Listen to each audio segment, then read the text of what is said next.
Welcome to all of you, and thank you for joining us for the final of our 5 days of the JCoR SDG Lab. For those who have not been attending our sessions all week, I would like to briefly introduce myself and this series. My name is Teresa Blumenstein, and I am one of the global coordinators of the Justice Coalition of Religious, or JCoR.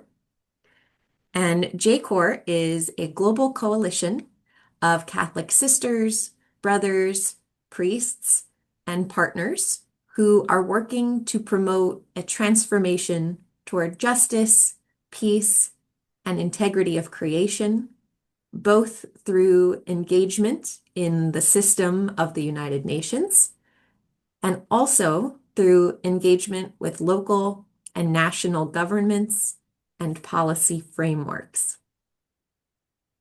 Each year, we host this series that we call the JCoR SDG Lab as a response to the proceedings of one particular conference of the United Nations, which is called the High-Level Political Forum on Sustainable Development. In this forum, governments of the world present voluntary reports on their own national progress toward achievement of the Sustainable Development Goals. In the JCoR SDG Lab, we take time to tell our side of the development story. In this lab, Catholic religious and their mission partners bring our experience and wisdom from lives of service among marginalized and vulnerable communities all over the world. And we share critiques of the reports presented by our own governments, as well as personal observations of who is experiencing the benefits of development. And we also share good practices from our congregations and organizations that are actively contributing to sustainable development. In today's session, we will focus on one of the Sustainable Development Goals that was a theme for this year's High-Level Political Forum on Sustainable Development. Actually, our focus for today is one of the themes of this forum every year, because it is considered the part of the overall sustainable development agenda that is the foundation that supports all of the goals. And that goal is goal number 17, which is to secure the resources and form the partnerships that support the achievement of sustainable development. And so today, we will have the benefit of hearing from 4 members of the global community of Catholic religious sisters, brothers, priests, and partners in mission in order to hear some of their perspectives and good practices related to sustainable development in different parts of the world. We will hear from Leonilla Wapi, who is a delegate of an organization called the Grail in Papua New Guinea, from Ms. Josephine Sibogo, a lay partner of the Claretian Missionaries in Burkina Faso. We will hear from Ms. Maria Jose Llamosas, who is a mission partner of the Salesian Missions in Paraguay. And we will hear from Sister Joan Peichel, a member of the School Sisters of Notre Dame, who will speak to us about the development reality in Brazil.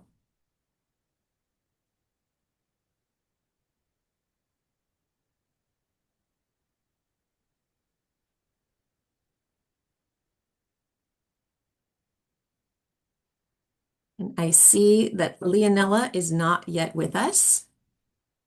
So we will proceed to hear first from Josephine Sebogo in Burkina Faso. So Josephine, you have the floor. Her connection was not working, so she is probably leaving the room and attempting to enter again. So perhaps then what we will do while we are waiting for her is proceed to hear from Maria Jose, if that is okay, Maria Jose, who she will be speaking to us about her work with the Salesian missions in Paraguay. Maria Jose, tiene la palabra.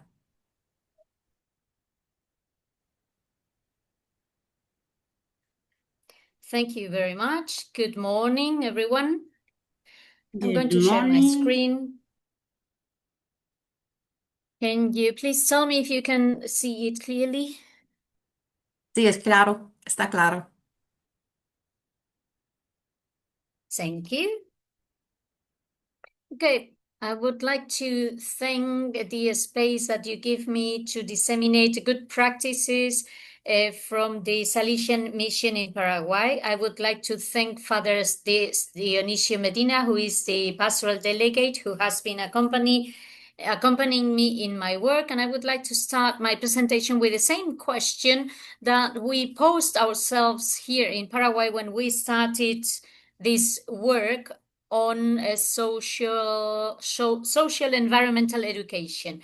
We ask ourselves if something with such a large scope, such a big challenge, could be given an answer from our congregation. And our answer was obviously no.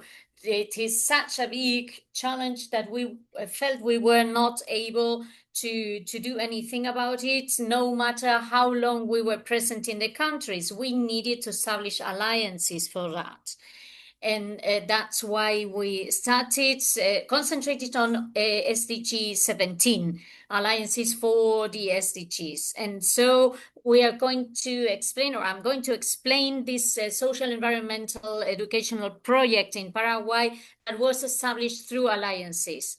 At the moment, the Salesian Society of Paraguay has been present for a long, long time, since 1896. Today, we are present in 8 departments of Paraguay, and we offer different facilities. We have parishes, the professional training facilities, we have schools, we have different places where we work with the children and the youth. In 2021, our province created a provincial environmental team, EIMA, to promote integral ecology and environmental education within its educational institutions. So we have been working in 16 Salesian educational institutions and 2 public schools incorporated as a pattern pilot. And we have also created a social network. We also, the pilot project with these public schools is still ongoing. I'm going to briefly explain what we did. The name of our project is very technical. It is practical implementation of strategic environmental guidelines in schools in Paraguay. We have been working since 2021.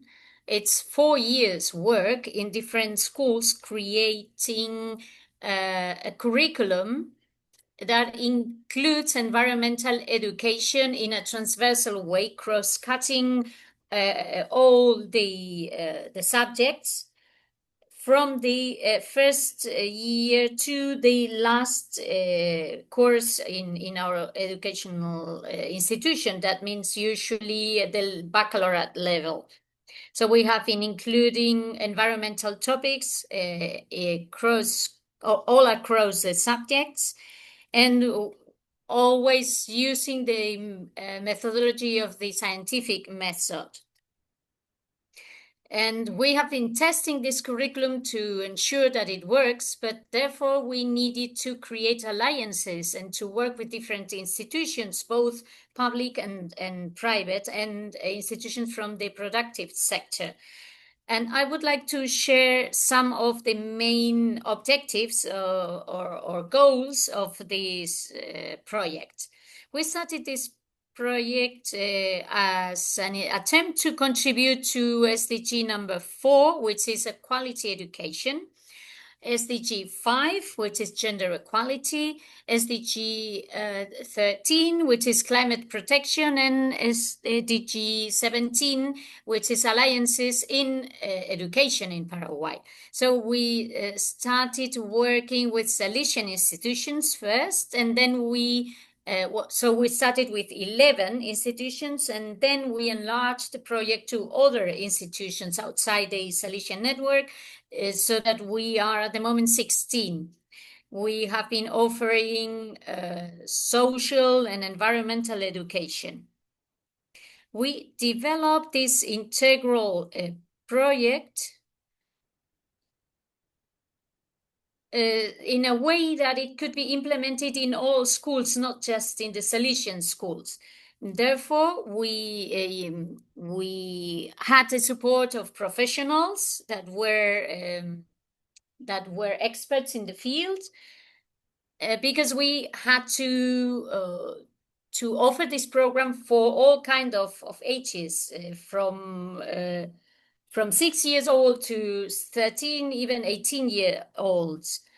And so we wanted to disseminate our work so that it could also reach the political level that is supposed to take some educational decisions, because one of our goals is to have an influence and to try and give an impulse to the government to pass a new education law that includes environmental aspects. So we were very aware that no single actor on its own can sustain environmental change on a territorial scale. Only if all agents in the territory can we start a meaningful project. So from the very beginning of the project, from the design phase, we decided to create 3 levels, 3 stages, to start at a territorial level, and then move on to an intra-congregational level, and then to an international level.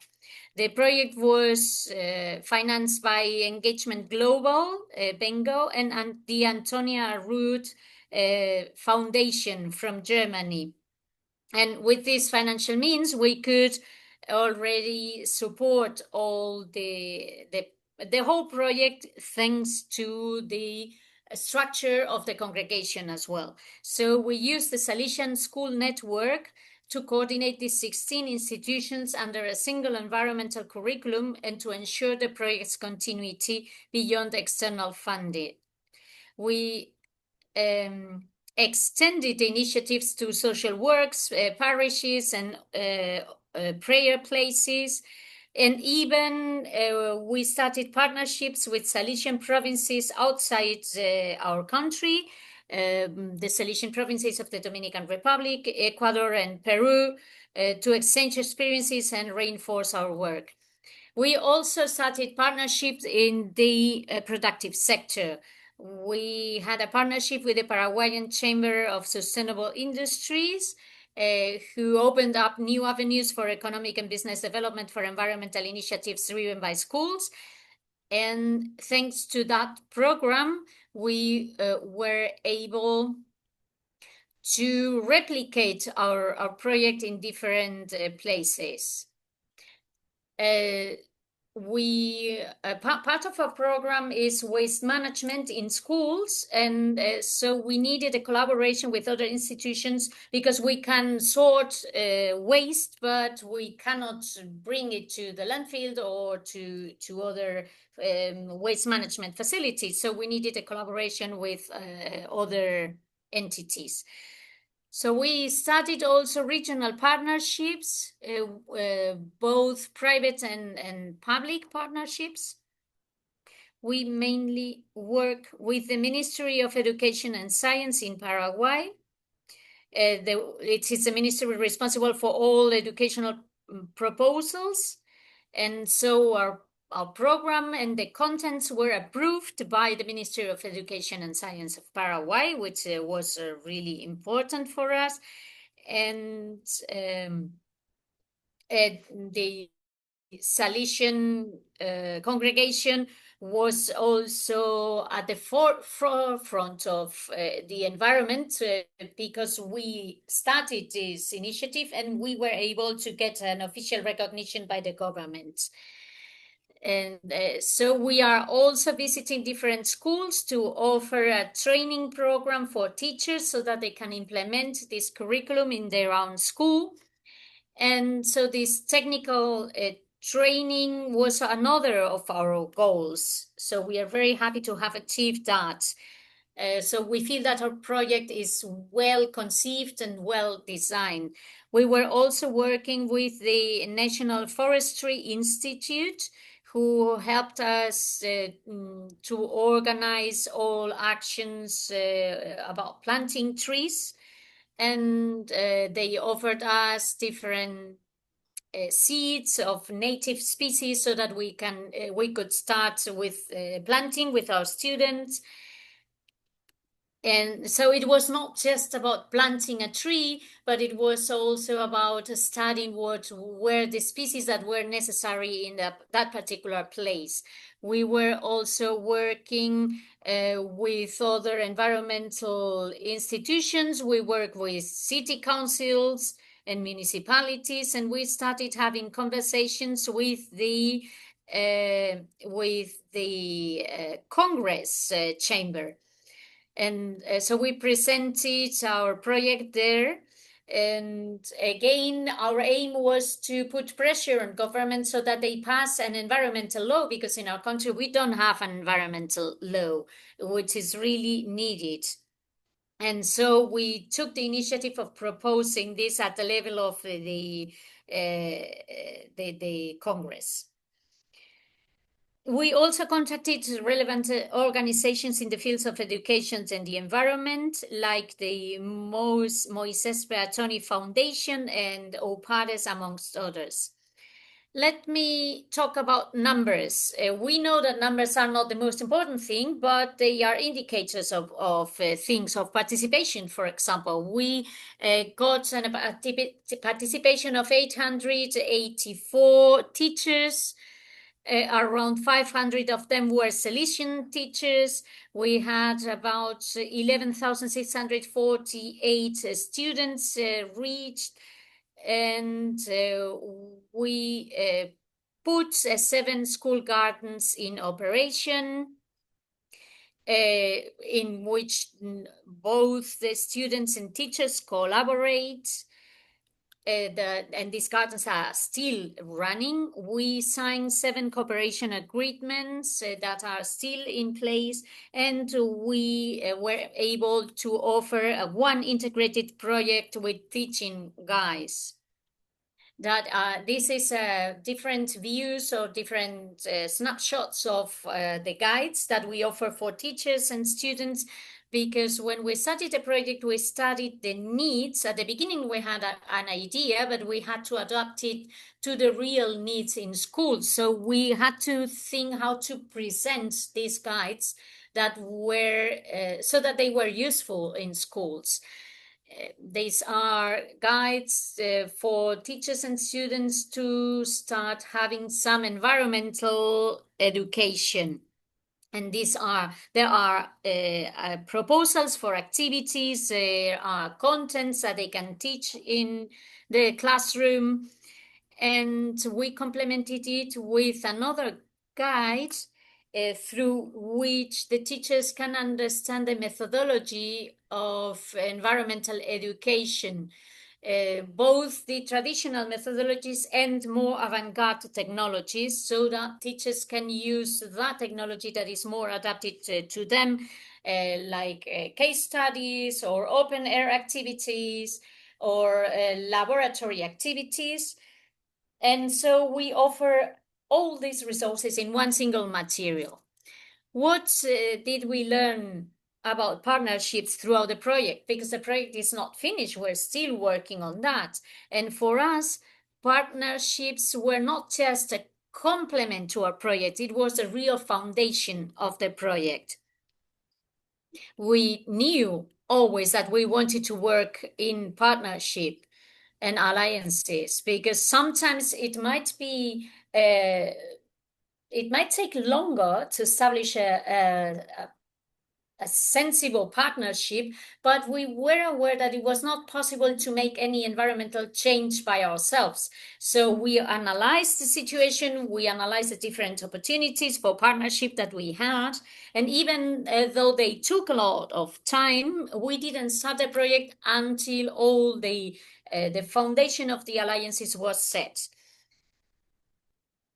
We also try to formalize the relationships because this provides stability. So we signed agreements. At the beginning, we just started conversations, but we didn't sign any cooperation agreement. But throughout the project, we saw that these agreements, which might seem only a formalism, were really important to provide stability and to ensure the continuity to our methodologies.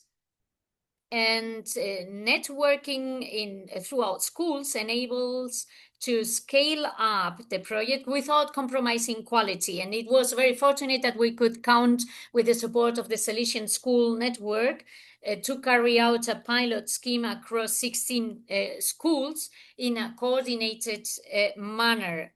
This way we know that the project is not going to fade away throughout time and that it's going to maintain quality.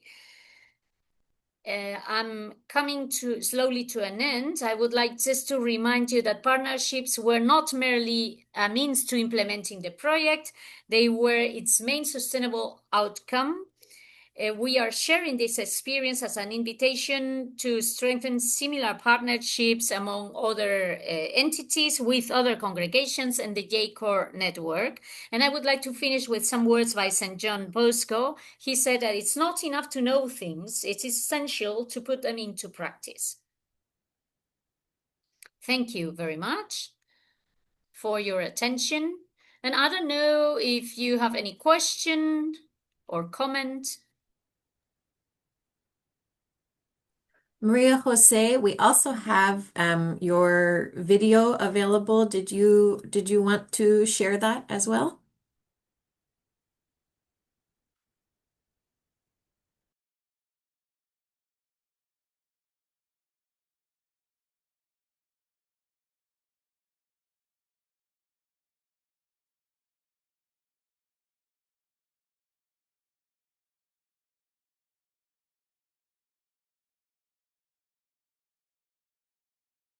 So can you please tell me if you can see the images and hear the sound, please?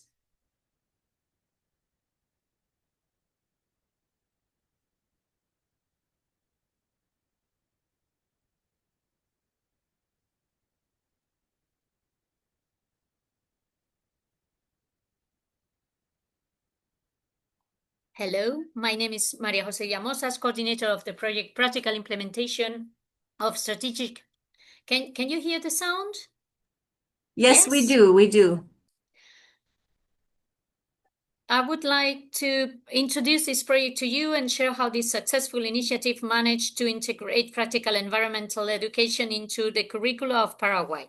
This project allowed us to train teachers so that they can innovate with new environmental education strategies and has also led to the creation of a national document that clearly outlines the objectives and strategies for environmental education in a way that is easy for all teachers in Paraguay to implement them. And in a few years, we will see the results of the growth in environmental awareness and the advancement of environmental education in all classrooms across Paraguay. At the heart of this initiative is the strategic collaboration between Salesian education institutions, state educational institutions, and government organizations. To enable teachers to carry out these hands-on activities, we have equipped the institutions with laboratory materials so that they can conduct the practical exercises included in the curriculum.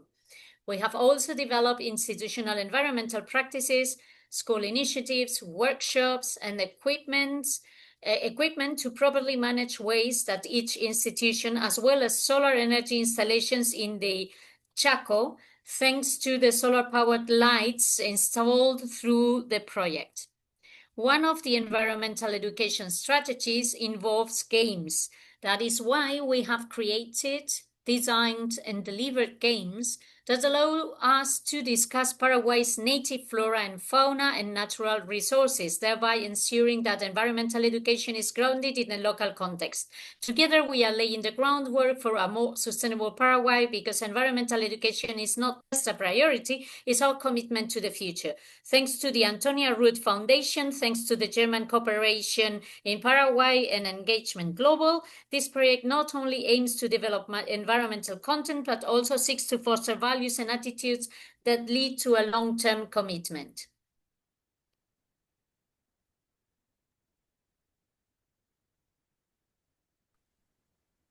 Thank you very much, Maria Jose. That was, a very impressive project, as well as a beautiful representation of the work that you have been doing. And it is also just a perfect example of the ways in which partnership, as you said, is not merely a complement to our progress as peoples, as nations, as a human community, but is also, it's really the foundation of the kind of progress that we want to see, which is progress that is inclusive, project that is genuinely sustainable, that is in harmony with the rest of the living world, because development is not for humanity alone. Not if we want to survive, certainly. And I was especially impressed by the kind of stages of development of partnership that you described, that, you started sort of local and with geographically based partnership. And then we were able to expand that territory by moving into partnership across congregations, across organizations, working both through the established network that the Salesians have among their schools in the country, but also working outside of that pre-existing network, that pre-existing partnership, and going through also the evolution of beginning with conversation and kind of informal collaboration, and then building over time to say, this is working really well. I think we can make this more formal, and then introduce, a new level of, you used the word civility, but also a new level of accountability to ensure that even if there is a change of personnel in any of our separate offices, even if there is some change of policy, that we know the project will survive, the project will go forward, and we will not lose all of this good work that we have done together. And these are such important reflections on what makes for effective and long-term partnership. And I absolutely love the subject of the partnership as well. It is such an important component of the Sustainable Development Agenda.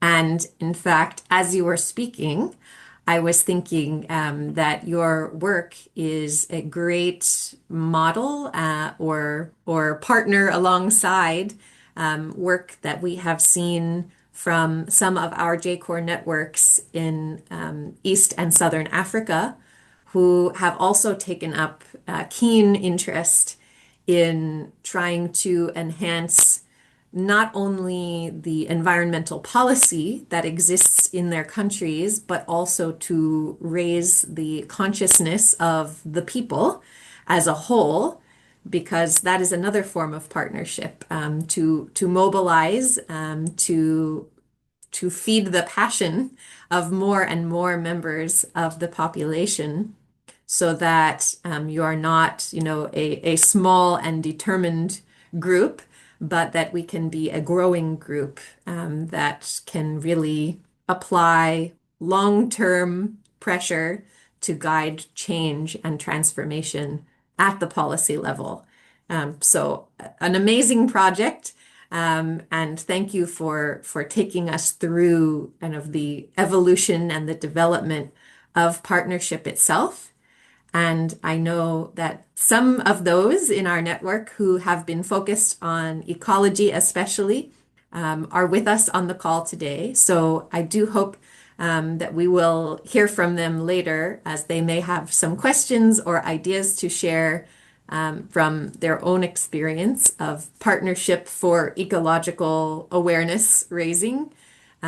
So we will come back later for questions and comments, but thank you very much for sharing that great project.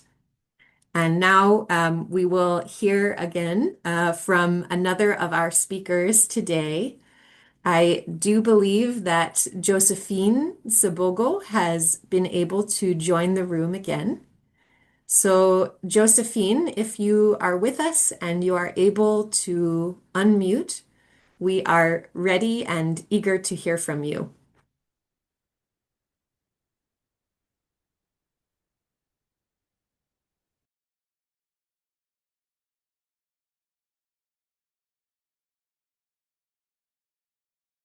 Good morning. Good morning.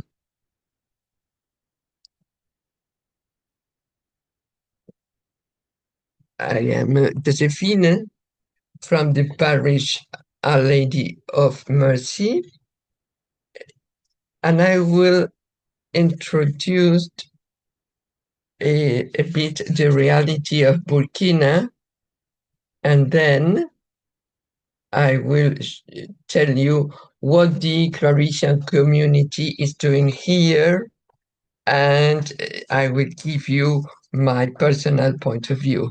So, Burkina Faso has been committed to the Sustainable Development Goals since 2015.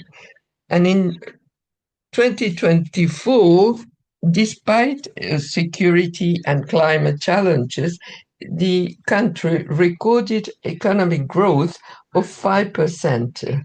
But does this growth benefit everyone?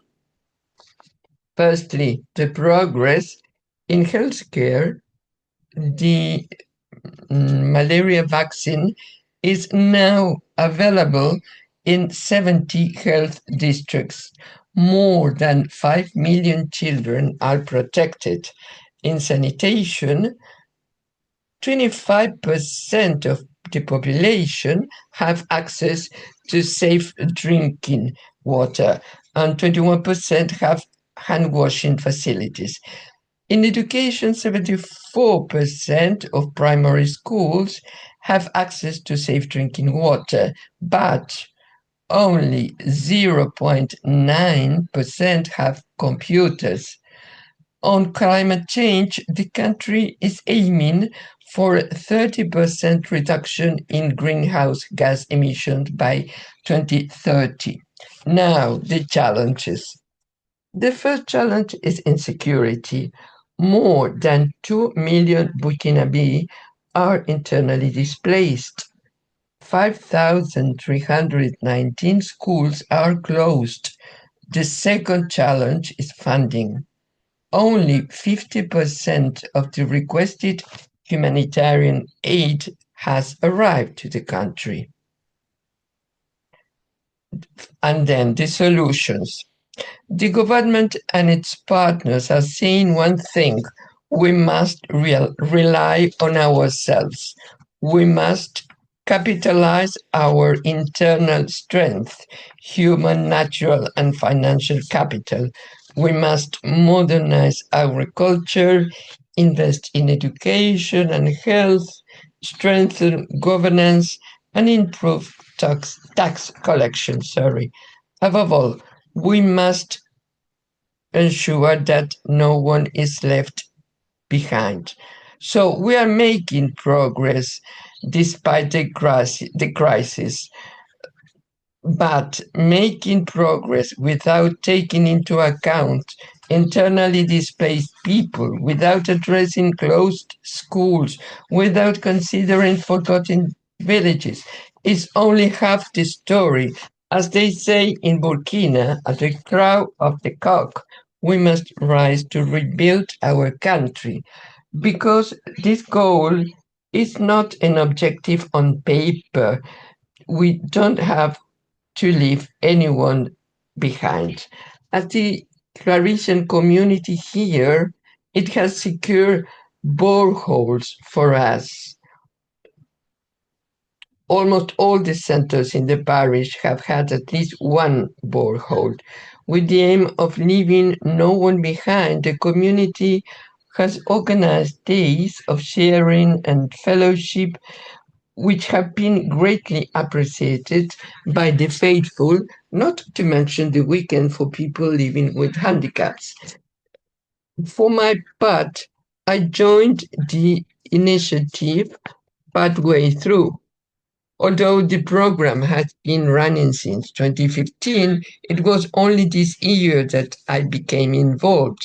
Working in the field of education, I have tried as best as I can to raise awareness amongst learners or students about the integration of displaced internal students, as well as about environmental pollution and the recycling in plastic. For the weekend event, uh, we work in the parish, and uh, we ask support, financial and in kind, from certain individuals who let their hearts guide them to bring joy to these people. In Burkina, so to talk about the kinds of partnerships. One kind is partnership between the states, NGOs, then partnerships between the state and the private sector, then partnership between local authorities, civil society, and young people, and then partnership between the state and international partners. As for the principles, they are based on sovereignty first. These sustainable goals are no longer an external agenda. Then we have to target the most vulnerable. Any partnership must focus on internally displaced people, closed schools, and women. Then tangible results, no empty rhetoric, access to water boreholes, reopened schools, accessible libraries for young people, to have trained and qualified young people. I shall conclude saying that for Burkina Faso, this objective is not merely an objective on paper or a speech, but is a reason for us not to leave anyone behind. Thank you very much.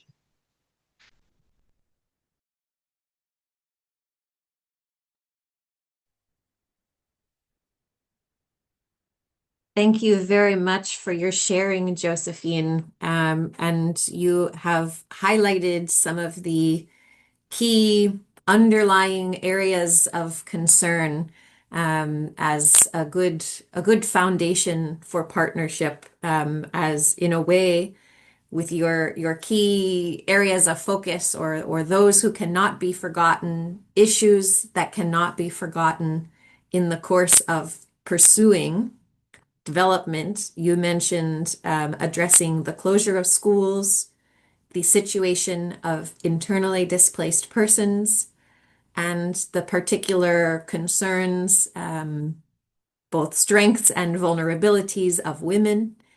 And here, in a way, you have also named three giant communities, three giant networks around which, there could be great potential for partnership that reaches both across the country of Burkina, but also, of course, we know that these are communities, those who are students, those who are displaced, and of course, women and girls are also global communities. And so there is so much potential there among those who have very great need and who are perhaps most likely to be forgotten.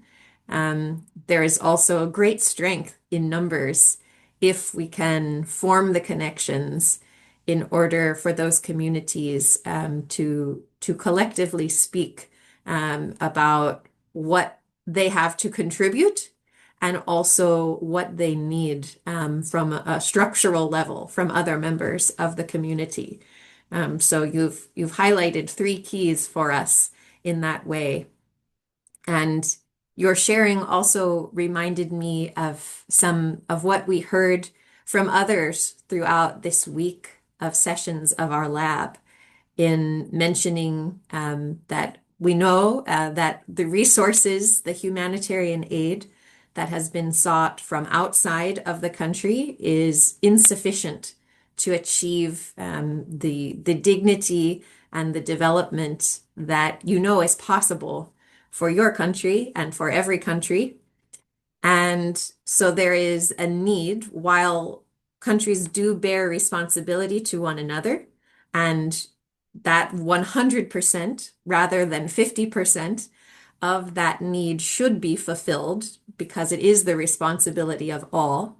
And at the same time, you highlight that there is great potential inside the country, and that has not been fully recognized or utilized at this time.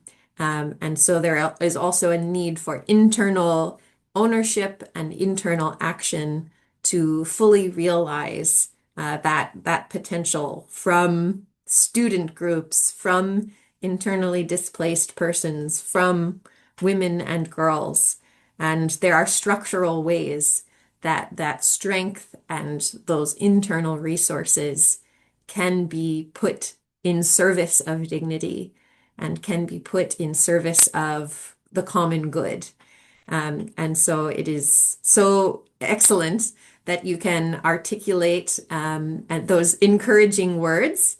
And I'm sure through your connection with the Claretian community, with your faith community, that you have a ready-made network at your fingertips in order to be able to spread that message and that word of hope, that invitation to seize possibilities. And I'm also reminded of the call that we heard from Sister Donatus a couple of days ago when she was speaking about the Democratic Republic of the Congo. And she was saying about, especially when it comes to industry and the resources that exist inside the country, in some ways, there have been negative partnerships formed with creating reliance on those outside for industry to exist. And in fact, there is so much material, there is so much wealth that exists inside the country. If only the people can come together to produce well-being from the wealth that already exists. So thank you very much for all the insights you have shared and for your ongoing work to encourage and empower and mobilize others in your community. And I hope we will have some more questions and comments for you from others who are here a bit later in the session if you're able to stay with us.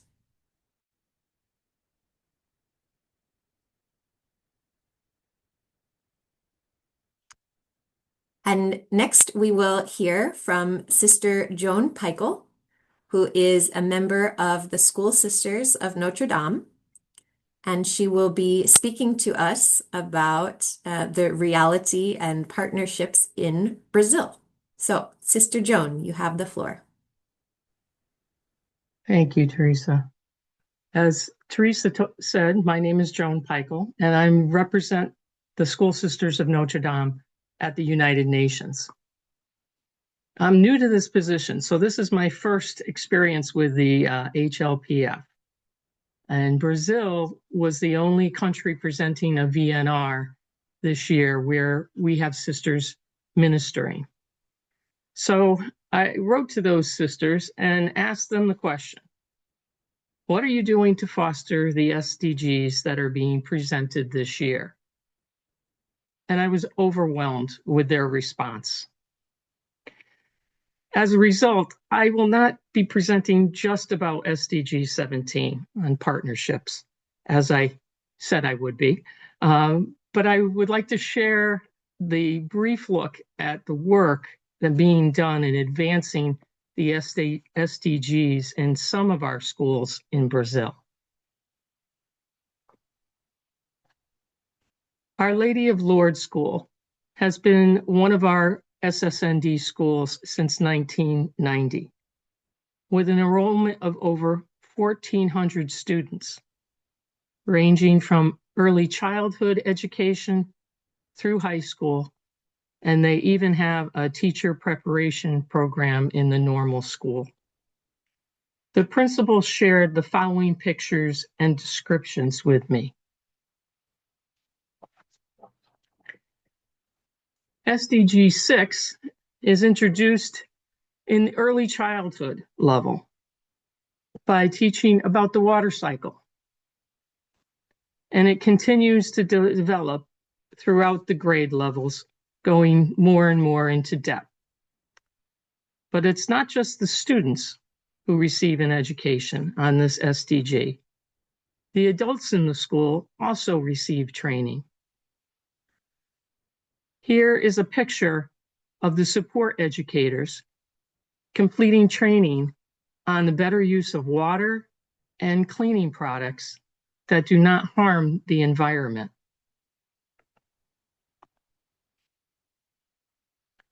For SDG 7, the school researched and invested in sustainable energy by adding solar panels to the buildings. Students and staff are educated about the production of their own energy through the use of these photovoltaic panels.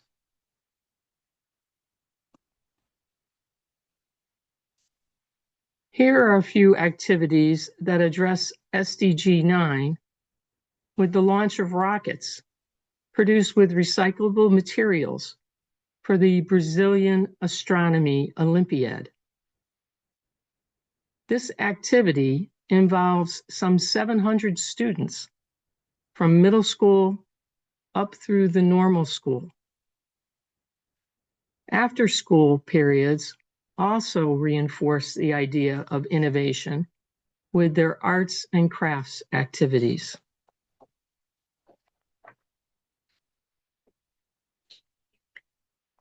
SDG 11 was presented especially to the high school students on World Environment Day. In these pictures, you'll see the students walking around, making observations, and analyzing the wooded areas in the school space, especially noting how shade from trees and other structures affected the temperature around the campus. They then proposed ideas of designs for locations to where to put the trees, as well as specific tree species to help improve the campus environment.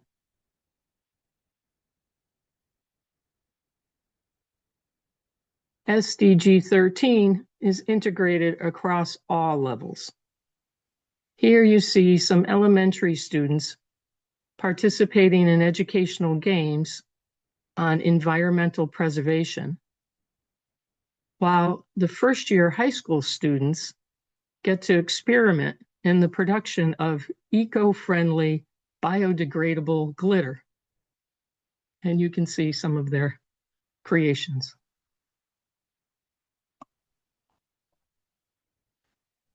When it comes to partnerships, this school works specifically with a local recycling NGO in their municipality. The NGO conducts school visits to develop an awareness on the correct disposal of recyclable materials. Here they are visiting the middle school level.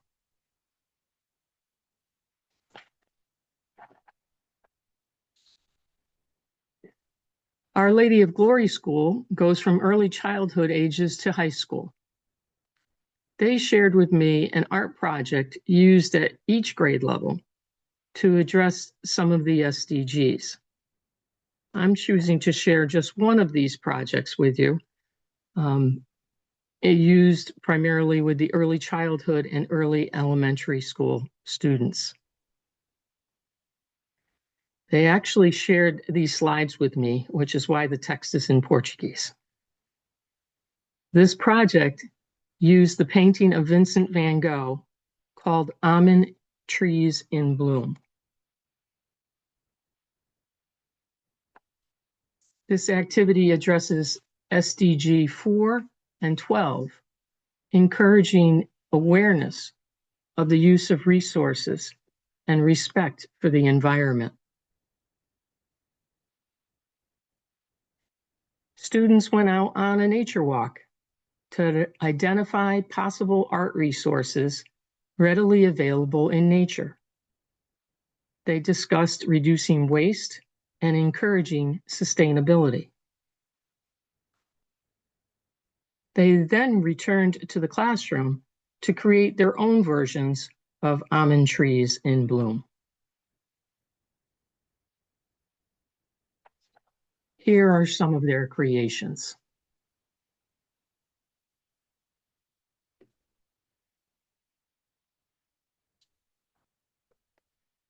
Another of our schools, Our Lady of Sorrows, also an early childhood through high school program, shared an Excel sheet with me that showed primarily the middle school through high school activities. This spreadsheet showed 25 activities associated with just the 5 SDGs being presented this year. Now, I know you can't see them well, but here are the ones they listed.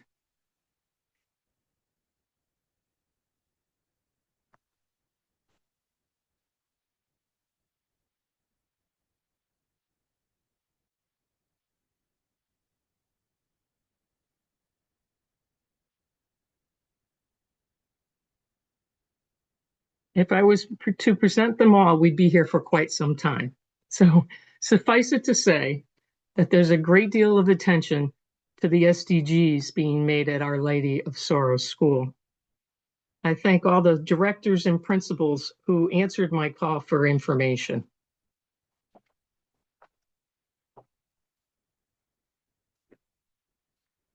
There is one other less formal education project I would like to share.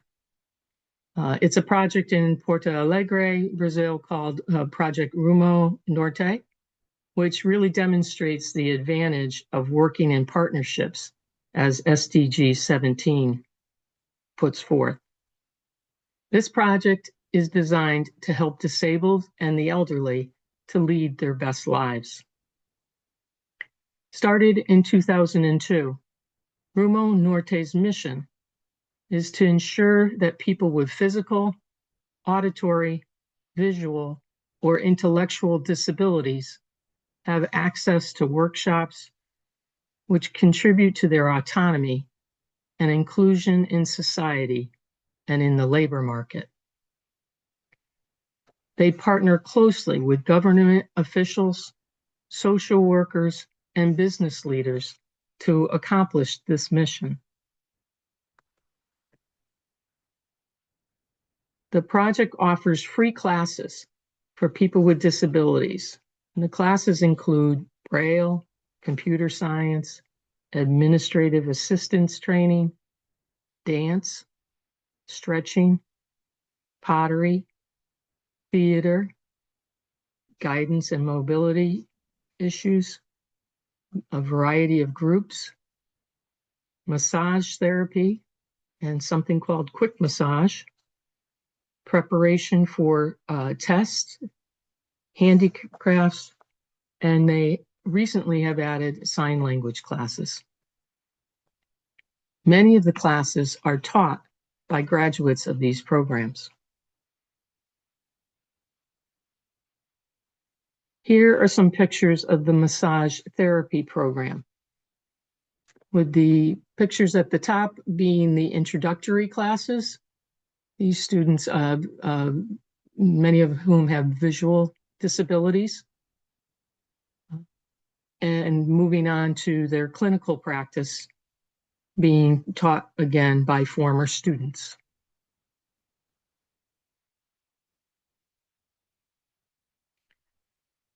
Project Roma Norte works to help the students find employment to put these skills to use. They partner with potential employers to help develop the necessary interview skills, such as posture, organizing ideas, strategies to present yourself with confidence, and communication skills.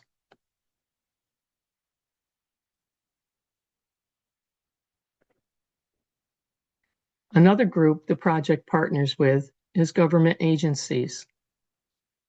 In this picture, a group of students met with the local city council to discuss the challenges of inclusion and accessibility in employment.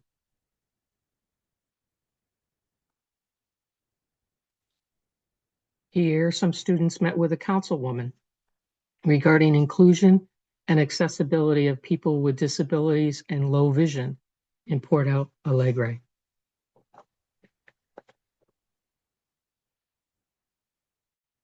The project extended their work to the elderly, who have been increasingly identified as being vulnerable and more isolated.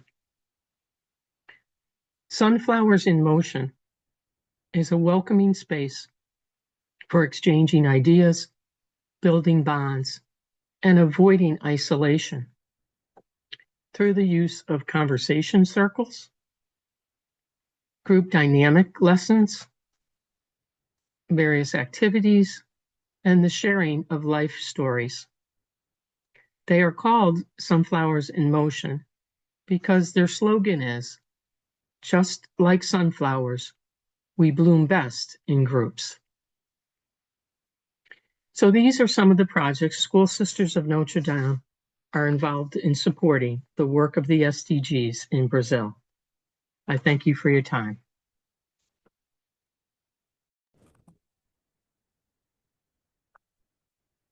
Thank you very much, Joan. And I see very clearly why you said you were blown away by the response that you received from your sisters and their schools in Brazil. That was an incredible, well, the few examples you had time to share were beautiful and delightful and charming. And as you showed us on the screen, you probably could have hosted a course lasting several months if you were really to give us the details and the outcomes of that huge collection of different projects. And you have done an important piece of the work in bringing them all together, in calling for that collective input, because you have done this, made this transformation between a series of maybe 50 disparate projects and, in fact, what is something of a movement, a broad strategy that spans at least one country, if not reaching out to multiple other countries as well, as your congregation is in many countries.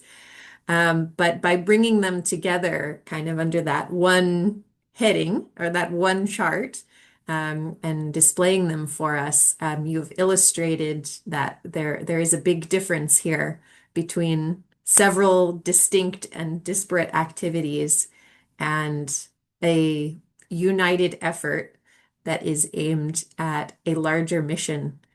And I know that is something that comes maybe naturally to this community who is gathered here as JCoR, because that is something of what is in the nature of congregations, especially international congregations, but even local ones that have communities across a country. There is a natural gift and skill that you have, well, maybe it's not entirely natural, but you have practiced it so long as communities, to be able to bring together, ostensibly disparate ministries, ostensibly disparate projects to say, no, this is one mission. These are many works to contribute to one mission. And so to recognize that in and of itself as partnership is so valuable, because we all know that if we are focused only on our individual day-to-day tasks and projects, wonderful though they may be, we can feel very small. And if if our projects are aiming for a big result, then it can be difficult to see the result we want, and it is easy to become discouraged along the way. And so to recognize the bigger picture and to see that we are part of the bigger movement, or that we are joined by many and many different kinds of work that are all contributing, that can give us a very powerful encouragement and hope that we need to each continue our own contribution and our own practice. And so that was, for me, one of the key takeaways from what you have shared, in addition to how very practical it all was. Each of the educational initiatives that you described was very much about hands-on engagement, making the concept of ecological sustainability, not just words on paper, but a reality that students can walk out into the world and touch and smell and taste. And I was thinking, with the project on the glitter, especially, I think a lot of times there is a mentality about ecological sustainability, that in order for us to be green, to be sustainable, we must sacrifice all of the simple pleasures and joys, the frivolous things that we have come to enjoy in modern times. We must kind of forego them and live very austere lifestyles. And so the creation of ecologically sustainable or friendly glitter is a great counterpoint, counter argument to that thinking, because I can think of nothing more frivolous than glitter, and yet it is a joyful thing that can provide, a moment of levity. And it doesn't mean we need to give those things up, but we can think about how we create those joys and those frivolous pleasures in a different way, because nature is full of that possibility. If we are only creative enough to partner with nature, to bring it out and find new ways to integrate it into our lives. But I also want to name how important it is that some of your programs were partnering with the private sector, with government agencies, in order to not only create your own internal spaces for this kind of learning and discovery and opportunity, but to ensure that even outside the walls of your own institutions, that the people you are serving are able to enjoy participation in various forms of culture and social life in public spaces that are accessible to them, whether their needs are related to a disability or to their age.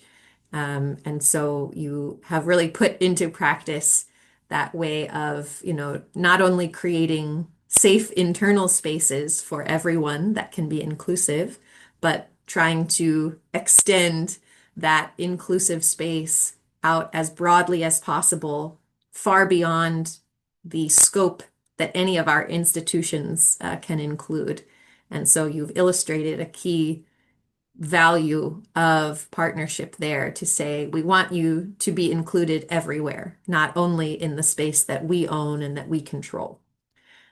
So thank you for sharing just a few of those many excellent and beautiful projects.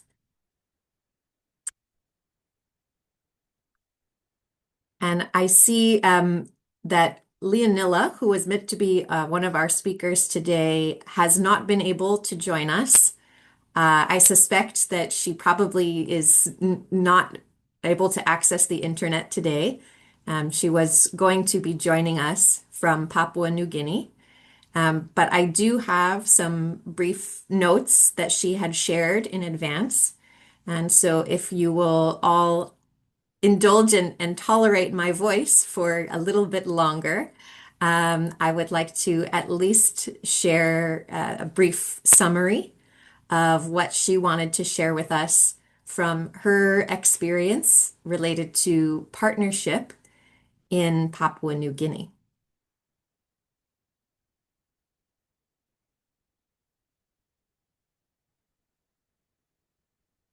So first of all, she offered her thanks to all of you for your attention and to JCoR for offering this space for sharing. And she wanted to set us all in the framework of our mental framework that partnership in Papua New Guinea is not simply a policy option, but in fact, from her perspective, it is the only model that truly works, the only model that can be effective in creating progress. And so she wanted to give us a bit of national context, as most of us are not very familiar with Papua New Guinea. Very few of us have been there or even met someone who is from there. So she shared with us that Papua New Guinea is a nation in which over 800 different languages are spoken, which makes it the most linguistically diverse country on Earth. And when you consider that kind of diversity, it's just a simple fact that one national policy cannot reach everyone. And in addition to those linguistic barriers to communicating across a nation like Papua New Guinea, they also have the challenge that their country is 85% rural. It is composed of islands, highlands, and it has limited roads and transportation among these different rural communities. And 97% of the land is under customary land ownership, which means it's held by traditional communities. And so nothing can really get built in terms of infrastructure without the negotiations of the local community and without the consent of that local community. So the point that she wants us to take from this picture of Papua New Guinea is that partnership is really the genuine infrastructure of development. It is not some tool or a possible method, a possible approach to development, but it is what development is made of. It is the actual substance of development. So she goes on to offer us a sense of what partnership looks like on the ground. And she highlights a few different types of partnership. The first type is partnership between the government and the church.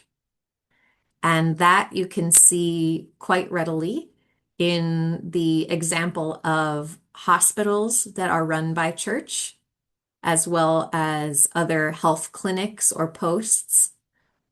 There are schools run by the church that are delivering a large share of education services for the country. And the church is often the only provider of these vital services in the more rural areas of the country. The second type of partnership she wants to highlight is partnership between church and local community. And this requires a genuine negotiation and reaching of consensus and consent with customary landowners before any project can move forward. And this is truly the deciding factor as to whether any project can succeed or fail. It really requires this kind of building of trust. And if these negotiations are not carried out properly, then critical trust can be lost and the project will not move forward. And the third type of partnership that she wanted to highlight for us are partnerships between international NGOs and donors. And she says that those projects that are created through those partnerships are best when routed through existing local structures. So by working in partnership with the local church or the local community, rather than trying to come from outside and kind of set up a parallel system or a parallel project, but always working in collaboration through that same process of local community negotiation and arriving at consensus and consent before moving forward. So, returning to the point, partnership is not an option, it is the infrastructure of development. She also wanted to highlight for us a few specific ways in which partnership can tend to fail or break down in Papua New Guinea.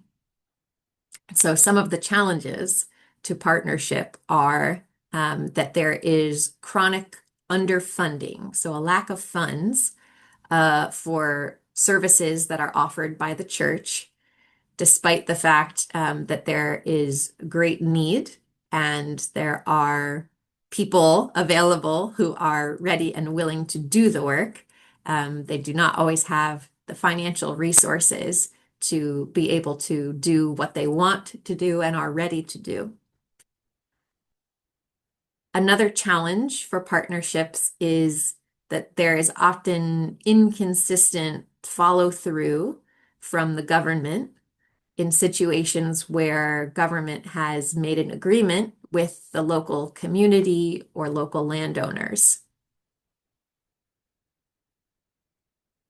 And then with that, we also find that there are coordination gaps between partners from government, from church, from NGOs, from actors in the private sector, such that sometimes these different actors are duplicating certain activities in the same place in the country.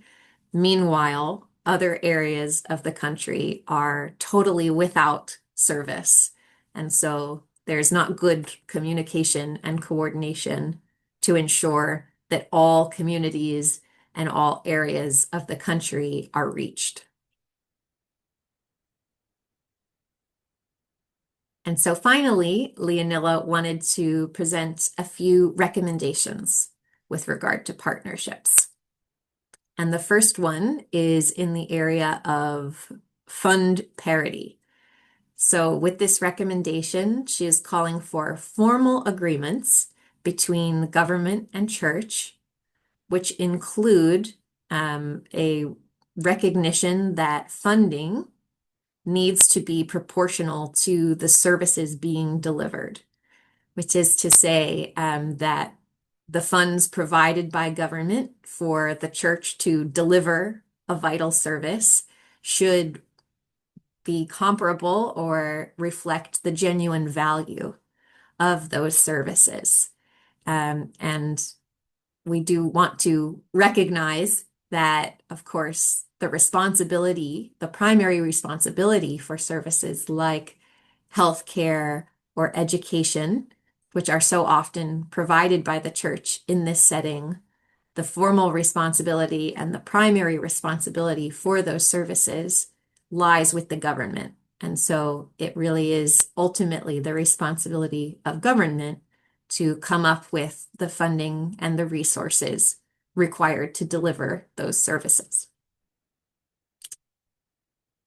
A second recommendation that Leonilla highlights for us is ensuring that we reach genuine consent for development projects, meaning, of course, that we're not simply trying to carry out some minimal consultation process that will allow us to check off a box saying, yes, we spoke to the community, they approve, let's move ahead with the exact plan that we had all along, but rather to ensure that resources are made available so that there can be a process of genuine consultation, that the group can actually make modifications to a plan that was proposed, and that before a project moves forward, it can be given genuine approval and free, prior, and informed consent by the local community. And one final recommendation that Leonilla puts forward is in the area of coordinated support. So she is calling for a cooperation and communication among those who are coming from outside the country as donors or as international NGOs, that they ought to always be coordinating with existing local communities and structures rather than trying to duplicate those structures or recreate them in some way, but to work through the strong communities and networks that already exist. And so her final word to us all is that in Papua New Guinea, the Sustainable Development Goals will be reached either through partnership or not at all. And so the question is not whether or not to engage in partnership. The real question is, will the SDGs be implemented in a way that is equitable and based on consent, or will they be implemented in a way that is extractive? And she once again offers her thanks to everyone for their attention and their thoughtful consideration of her comments. So my apologies to both Leonilla and to all of you that you had to hear my synthesis of her notes as a substitute for her own presentation. But at least we were able to learn something from her together, thanks to what she shared in writing in advance. So now I would like to open up the floor to anyone who might like to offer a comment or to ask a question for any of our speakers today. And if you would like to comment or ask a question, you can indicate your interest by either just raising your hand if your camera is on, or you can raise your digital hand, which you can do if you look into the toolbar or the buttons at the bottom of your Zoom screen. You may see a button that says raise hand with a small picture of a hand on it. Or if you do not see that button, you might look under the more button for a button that is called reactions. And then you might find raise hand there. And if none of those options are working for you, you can always write something into the chat box. Or if all else fails, you can unmute and try to get our attention that way.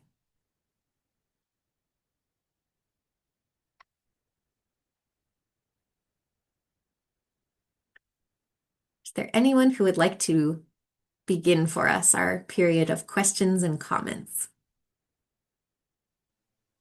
I like to comment. I'm Please, Sister please. Sagai Teresa, Franciscan Missionaries of Mary, sister. I'm a social worker. I want to appreciate this webinar. It was a great information how to have a sustainable energy. It varies from country to country and the community to community. So I comment, really it is a great effort to know all over the world how we can be a great source of inspiration for the different community. Especially I was able to see today's the sustainable energy, how it was helped, including the differently abled people and the school children. Whatever the resources we have, it gives a collaboration with the government and especially with the church. I thank everyone, especially for the organizing committee. And this can also enrich to the other countries where the social worker forums are there. It will be a great inspiration for everyone. Thank you very much. Thank you for being with us, Sister Sahaya. Something very important, an important aspect of partnership is when we make the effort to speak, we also need people who are making the effort to listen. So we thank you for being one very important part of that equation too. Thank you very much. And your lovely words and the translation to both of it together and the way of expression makes us to listen to you. That is a great effort made by all the participants, and the resource persons have taken a great time bound was there, but they were able to enrich all the aspects, whatever they are doing with the limited time span. That is a great achievement you have gained. Fathers, sisters, everyone, especially Notre Dame sisters and Father Damien, they feel the experience. It is not that what the fund they are collecting. Fund is not the basic obstacle for them, but they are able to innovate what is the resources within the country and within the people. People became the great resource. I appreciate that. That is a wonderful takeaway, sister. Yes, that it's maybe the advantage or the opportunity inside the challenge with so much of the work of this global community is often we do not have the monetary resources that we should and that we wish to have. And so the opportunity there is we have learned over centuries how to recognize the very real value of other kinds of resources, the resources that come from the human spirit, that come from the natural world. We recognize that these can ultimately be the most important and while we do require some And, funds, we know sure. that there are many other kinds of resources that we Yeah. can find. Our church can encourage us, that can be because government at times it varies. But whereas the church and we can collaborate one with one another, like NGOs and partnership with other congregation or religious themselves who have more resources in terms, it can be a great encouragement for one another that we can look for it because nowadays we say CRI, the Catholic religious institutions are there. The human resources are there. They can come and do the manual work or to motivate the children, youth. We can have a internship program, exposure program from different countries. Now we are able to update one another. So that can be a future how we can do it. We can mobilize the resources from the financial service also and other partnership also. That can be one way to increase our funding agencies or whatever, long term and short term. Thank you, Sister Sahaya. Yes, I see the hand of Henry Ramirez Soler. Please go ahead, Henry. Thank you. Thank you so much. Thank you for all participants. This kind of the session during the week is a good opportunity for us for know what happened around the world. Thank you for your contribution, for the good practice. And then after hearing them, I feel in a strong sense or your sense to extend our advocacy at the local level, national level, and international level. This kind of the action is important. We, the different congregation, we have a very good practice in different countries, but we need extend our advocacy. We need do together for touch this national level. So in this moment we have an crisis for the multilateralism at the UN, but we can give the hope and advocacy for transform the world. Thank you so much for this weekend, for your efforts, for the grassroots experience. Thank you, Henry. And I see the hand of Sister Donatus. Please go ahead, Donatus. Thank you very much, everyone, and for all the presentations. Everything has been quite informative to me, and even the coordination. I have really benefited also from the coordination. That's also a learning purpose for me, and also listening from different countries, and more importantly, different engagements by the faith-based organization. So to me, this was a core learning session to me. I have only one or two challenge, which I'm posing to Teresa and the rest of us. Like I see, today we were like 28, 27, and that is the number that even in the other days there have been. 24, maybe 30, and that is the highest. And I'm seeing how do we more, as we also do the advocacy, how do we do more recruitment? Let me use that a very technical word. How do we engage more organization to on board, because we are so many? And so that is a challenge to the organizing committee, and also even us outsourcing others to join us, so that such a forum, really, even as we do that, this would be a forum I expected personally to be over 200 or so. So I think in future, how do we really mobilize our organization to join us to hear, we can learn from each other. Otherwise, thank you very much for the organizers, all presenters, those have been able to join. I really appreciate, and blessings.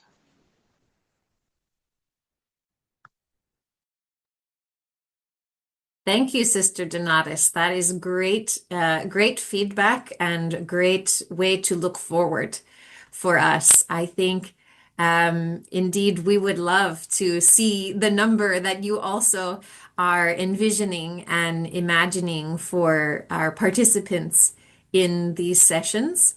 And in fact, it is a perfect challenge for our subject today because I think the answer to that challenge lies somewhere in the work of partnership, especially in the way that we communicate the activities that we are offering and inviting others to join.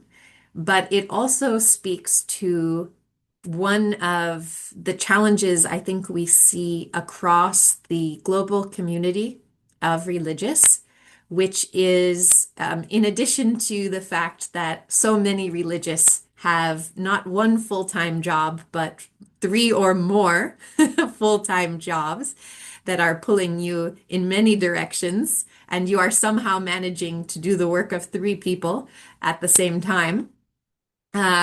So that is one challenge, but alongside that, I find in a very good way, there are many networks who are mostly or entirely religious, who are all interested in transformation, who are interested in justice and peace.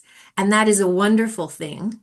And at the same time, we could do more to consolidate our activities so that those who are interested in this kind of work maybe are not having to choose between two or three different opportunities for engagement like this that may be happening at the same time or feeling every day in the calendar year, so that we can really come together in large groups more often and not always in small and separate groups who have this common interest and this common mission. And that is something that we are seeking to do more and more as JCoR.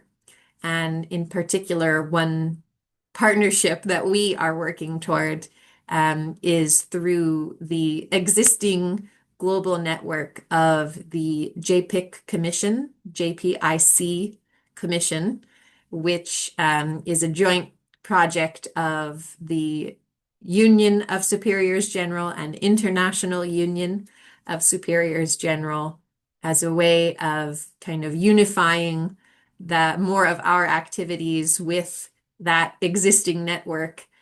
So hopefully that will be one path forward for us to reach more people, to invite more people, and to see if we cannot reach that number that you were imagining of maybe 100 or 200 participants in a session like this. And just imagine how much we can learn and how many different countries we can become familiar with if we are to bring that number of people who share this common concern and common mission into one room. There is great powerful power and a great resource there. So I take to heart your challenge for us. And I think it's something that we can all continue to think about and seek to build strategy around.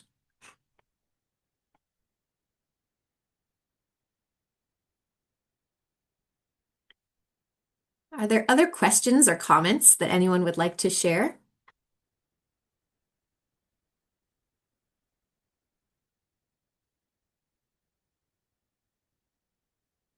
Yes, Sister Linda? Yes, thank you so much for the different presentations. They were really inspiring. I have a question for Maria Jose, I think from Paraguay. I was deeply impressed by your presentation, especially your networking and partnership skills, your ability to collaborate with different schools, public, private, different ministries. And it really inspired me and triggered me. So I wanted to ask, what are your networking strategies, particularly when it comes to engaging with the government or the state? Because that remains one of our big challenges. Thank you.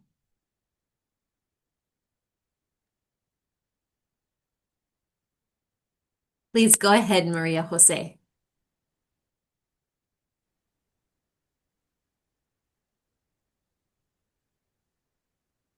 Thank you very much for your appreciative words. It's been a very long way. We had to wait for a long time, but institutions work at a long term, especially public institutions like our ministries. In Paraguay, we know that bureaucracy is very tough. I don't know how it is in other countries, but a particularity of our country, since we are a small country and we know each other practically, we always have one friend that is close to one particular institution. And so little by little, friend by friend, and with a lot of patience, we can make our way up in the ladder. And it is also important to help these institutions to reach their objectives. It is nice to think about our own objectives, but it is good to take into account the goals of the other institutions so that when we present our working proposal, it covers the goals that their institutions previously had. Because at the beginning, when we appear there with our own goals, we didn't achieve anything. With the institutions, we always try to look for institutions that are aligned with our principles and with our way of working. And the Salesians are a congregation that has a certain degree of influence in the country. And so we are looking those places or institutions where they knew already the Salesians and they knew previous works by them. And it is incredible to see how at the beginning we needed help and we were going to the institutions asking for help. And in the end, at the end of the project, it was institutions coming to us for help, because the quality of our work and the quality of our project has shown that we know what we're talking about, and they turn to us for advice. So it is also very important that we remain open throughout the years to have meetings with them, to share with our instruments, our follow-up and control tools with them, and to work with institutions when they request our help, and try to develop materials that can be helpful for them as well.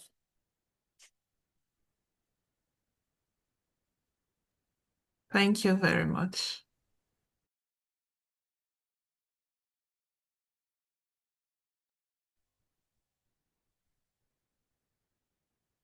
While we have you speaking, Maria Jose, I also wanted to ask about the availability of those resources that you mentioned.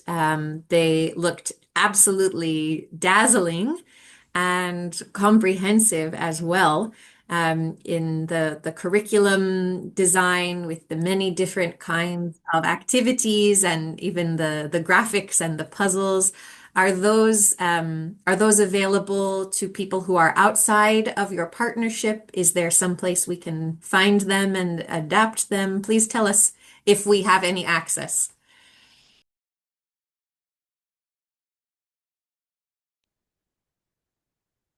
Yes, they are available in our web page. They are free downloadable. And so you can have access to the curriculum for the different levels of educations with all the complementary materials. The books are in PDF, the guides are in PDF, and there are a lot of materials that are related to environmental education and environmental training for teachers. I'm going to share the link in the chat box. The materials are not very well, it's not updated, but you can use the WhatsApp group also to communicate privately with me, and I can send you the updated version of the materials, because in the webpage it's not the last version. That will be excellent. As I mentioned earlier, I am thinking especially of a few of our regional networks for JCoR who have taken as one of their own areas of greatest concern or priority, that they are really interested in education of the public, especially through school settings, in order to mobilize more citizens, more people of goodwill around practices of care for the earth and proper waste management. In some cases, practices that do not require cutting of trees and deforestation for the sake of energy and cooking. So, especially our networks in Zambia and Zimbabwe have specifically expressed interest in education in this area and seeking to do a very similar endeavor to yours, trying to establish stronger government policy and curriculum around ecological care. And so these resources, I imagine we will need to translate them. But I imagine they could serve as a very meaningful example or model, and bring forward several good points and topics that could be of great value across different contexts, because so much of our work for the earth relies on common principles that are applicable in any setting. So I look forward to exploring those great resources, and I will reach out to you to get the latest version. And I believe I saw a hand raised by either Helga or Ferdinand. Did I see that? If so, please go ahead. You did. It's Helga. I wanted to tell that we will have a meeting with the sisters and our associates in the end of September, and there we will have this topic presented.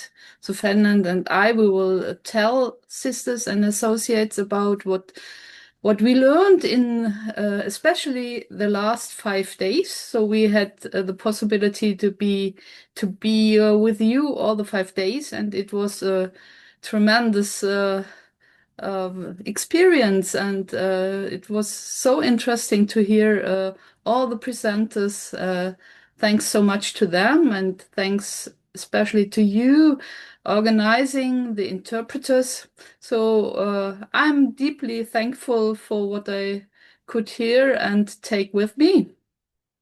I'm especially moved by how great the difference between our rich country, Norway, and the poor countries in especially Africa or Asia are.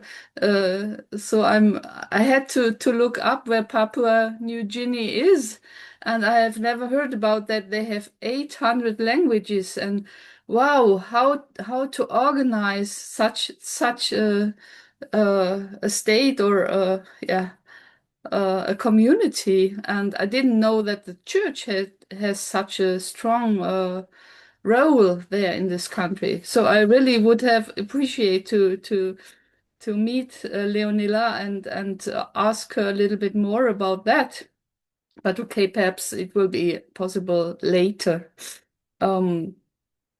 Nevertheless, we have also our problems here in Norway, and I was deeply moved by Father Prakash's presentation of Canada and what they are doing with the homelessness there. Yeah, this problem we have also, and we really should do something about that, because Norway is a very rich country. So you can imagine, by selling oil and gas, we have built up a fund, which means about $400,000 per capita, per person. This fund contains at the moment of as a per person of Norwegians, and we are about 5.4 millions here. So that's a great deal. And what could we do with all this wealth? And I have heard so many projects which should get our money and go ahead with that. But instead, we are investing heavily in the military, as I mentioned in my presentation. And for me, this is really, yeah, heavy to think about, because what are we defending, or what do we want to defend? It's our wealth. We don't have anything else. And is this really the thing to do? So I would really look forward to discussing this with people who also have some thoughts about that. But I think we are so well prepared by fearing our enemy, which is going to take us here. So you don't find even sisters who think in these ways. But okay, we'll see what happens. So I will take it up in our seminary in September, and looking forward to that. So again, thanks to you all from Norway. Thank you, Helga, and also to you, Ferdinand, for your steadfast participation and active contributions throughout the week as well. And you have highlighted there for us another important aspect or a positive outcome from most partnerships that is really critical to building the world that we want and the world that we know is possible. And that critical outcome of partnership is that when we build partnership, we come to know each other in a new way. We come to understand that we have a common interest and a common goal with those who belong to a different group, whether that group is a different congregation, a different faith tradition, a different nation, a different geographic community, another language group, whatever the difference may be, we come to find that we have something in common that is probably more significant than whatever our different characteristics are, whatever makes us different.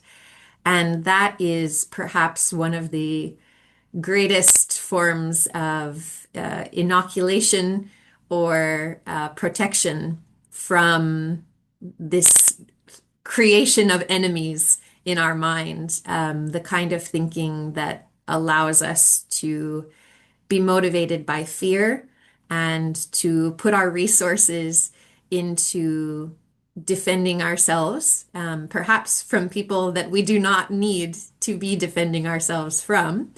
And as you said, ultimately spending our wealth, defending our wealth in that kind of senseless cycle that is so easy to be drawn into when we are listening to narratives about fear and enemies and people who are different.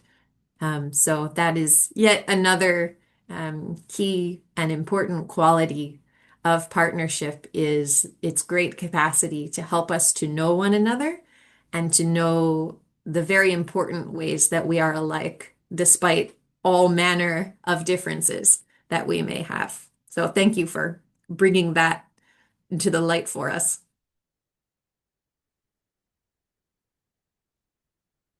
Yes. Oh, Ferdinand, you want to? Oh, sorry. I see it's a new hand. Please go ahead, Ferdinand. Just a few comments. I also want to thank you, all of you, for the participation, but also the great organization. That was really good to see. And what I take with me, or what we take with us, is coming into contact with NGOs nationally. That is something we didn't think about before. And one of the reasons is if you do this as a private person, it's a nice thing to do, but it's not very valuable. But in Norway, if you represent an organization, it's a different story. So I think we have been taken quite serious. If it helps anything, we will see.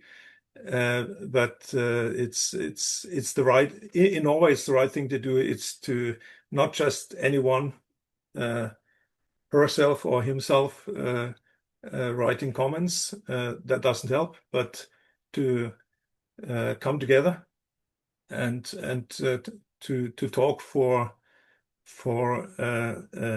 many, in the way that we learned from each other before talking. That is a good thing to do. And one thing to the SDG Lab. Additionally, I have to admit I have not really understood what we are expected to do, or what the mission in a way was. But now I realized that it is an assembly, a small assembly compared to the big assembly in the United Nations in a way. And maybe we have learned as much from each other as the delegates have done in the big assembly. So that was very, very valuable. Well, and then just an idea. We have mentioned this locally with the Sisters of St. Joseph. The whole thing, when you want to arrive, when you want to meet our goals with the SDGs, there is one thing which often, or a few things which often are not very much in focus. And there is one American psychoanalyst, Eric Fromm. He said, if you want to be religious, you have to act in justice, you have to tell the truth, and to love your neighbor.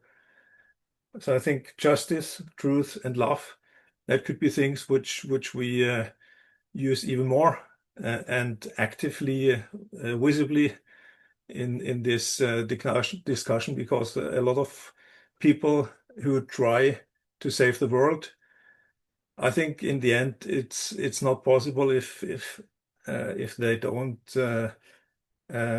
really stand on the base of these three issues. Thank you.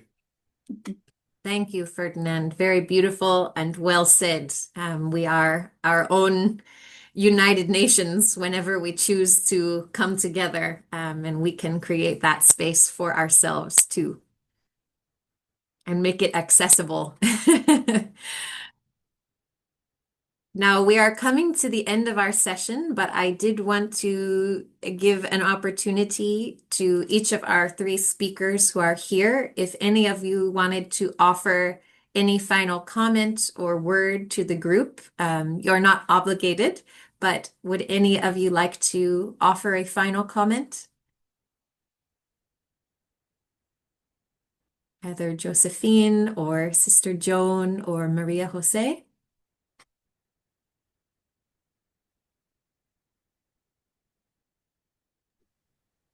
I would just reaffirm a thank you to Teresa and Katie for all their work in organizing these days, and for all of the speakers who presented. There's such richness in our sharing with one another, and I think it brings apart an enthusiasm, a sense of hope that we're all looking for, and the knowledge that good things are happening around the world that don't make it to the news. Great takeaway. Thank you, Joan. And Maria Jose?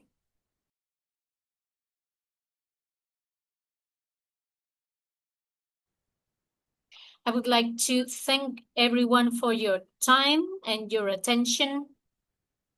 And I am at your disposal for everything that I could contribute to environmental education. I'm at your disposal, and it was a pleasure to share with you. Thank you. Thank you. We are grateful for that offer, Maria Jose, and I will definitely be coming to you to learn more from your resources. Thank you. Josephine, if you're still with us, did you want to say any final word?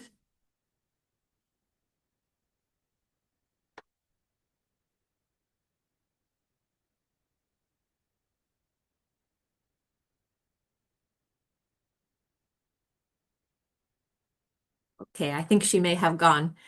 So with that, I will call the session, the final session of our 2026 JCoR SDG Lab to a close. And I want to offer my own thanks to all of you who have participated as speakers, as respondents, as attentive listeners. Thank you for offering the very precious gift of your time and your wisdom and your attention to one another. It has been a wonderful experience for all of us who have had the opportunity to learn from you. And we appreciate your presence and the many gifts that you bring from your charism and from your dedication and service. And so I close us with just a very brief word of blessing in the spirit of partnership, which is our theme for today, but in a way is also a theme for our entire lab and all that we do as JCoR. And so we pray, God, please plant humility and faith in our hearts. Plant them so that success for any of us may be a cause of gratitude for all of us. Plant them so that every difficulty we encounter will be an invitation to grow in our trust in one another.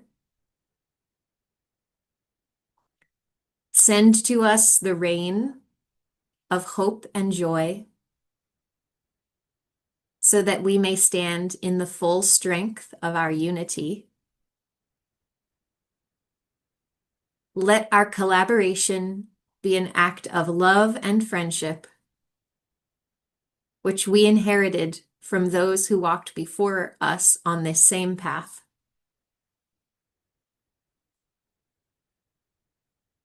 Guide our steps so that we may pass this tradition of love and friendship to those who will follow.